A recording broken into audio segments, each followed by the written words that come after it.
అధర్మాన్ని నశింపజేసి ధర్మ సంస్థాపనను చేసి నూతన ధర్మోద్ధరణకై గురువులు అవతరిస్తారు.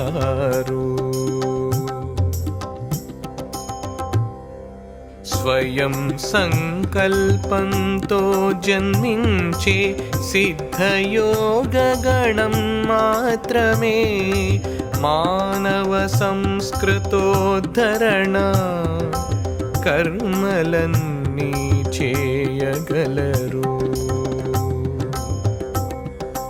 వీళ్ళు స్థూల శరీరము దాల్చి దివ్య కర్మలెన్నో చేసెదరు. ధర్మ మార్గమును సూచిస్తూ జీవితార్థము బోధించెదరు.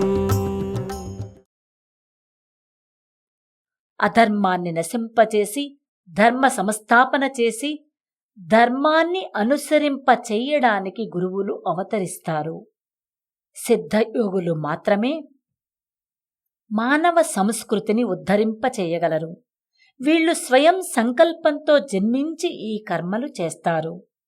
వీళ్ళు ఈ స్థూల శరీరాన్ని ధరించి దివ్య కర్మలన్నీ చేస్తారు.